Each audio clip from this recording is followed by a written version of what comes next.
Welcome to Rusty Forge. As you may already know, in the August update the developers added a brand new event called Satellite Crash. In this video I will show you how to crash a satellite and get valuable loot from this event.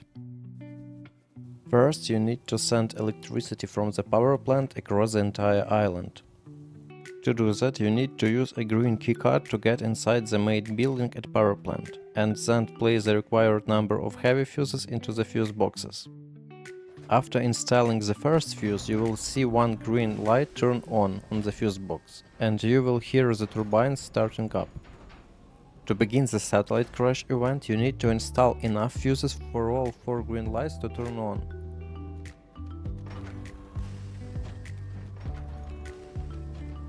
After filling the first fuse box, only 3 lights were turned on, so you need to add few more heavy fuses into the second fuse box, which is located in the second floor.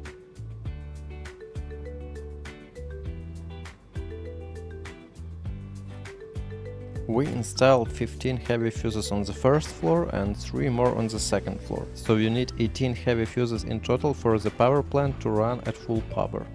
You will be able to find these fuses in military crates with a 6% chance and in regular crates with 3% chance. And considering that a lot of players will probably try to keep the power plant running, finding enough of them should not be a major problem.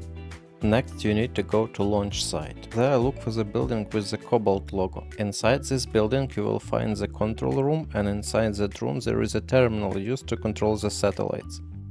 Install the aiming module, turn on the terminal, and then you can sit down and use it. First you will see a list of satellites. The heavier the satellite, the more loot it can potentially contain. Also paying attention to the amount of fuel. This also affects the loot, as I will explain later. So try to spend as little fuel as possible. After selecting a satellite, you gain control over it and can use its thrusters. You can see the list of thrusters at the bottom of the screen. Activating each one changes the crash location. Try to adjust the impact point to where you need it, while spending as little fuel as possible, because fuel also affects the final loot. You have 3 minutes to choose the crash location. If you finish faster, press lock. After that, the satellite will crash into the selected area in 10 minutes. And while the satellite is falling, let me remind you that this might be the last time YouTube recommends this channel to you. So subscribe if you don't want to miss the next Rust guides and news, and leave a like if this video are useful for you. Thank you. At the crash site you will see burning wreckage and loot crates. You will need to wait a few minutes until everything stops burning before you can safely loot it, and since half of the map will be able to see and hear the crash, you should be ready to defend the area from unwanted visitors during that time. Here is the loot I got after looting all the crates.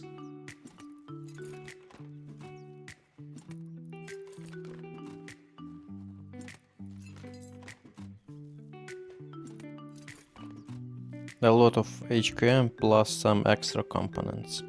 You can also gather resources from the wreckage itself. The most interesting things you can get from it are solar panels and thrusters. The thrusters can be recycled into explosives, and the less fuel you spend while choosing the crash location, the better condition the thrusters will be, which means you can get more explosive from them. In this example I used all of the fuel, and I only get 4 or 5 explosives from each thruster. But here I didn't use any fuel at all, and I get 12 explosives from each one. It is also worth mentioning that you can crash a satellite once every hour. I also crashed 10 more satellites and try to compare the loot. A small satellite gives you 3 crates, while both medium and large satellites gave me 5 crates each. Here is a comparison of the loot from each satellite size. I'm waiting for your comments and questions. If there is anything worth adding, I will pin it in the first comment. Subscribe to the channel and leave a like. It really motivates me to keep working on the channel, and I will see you in the next video.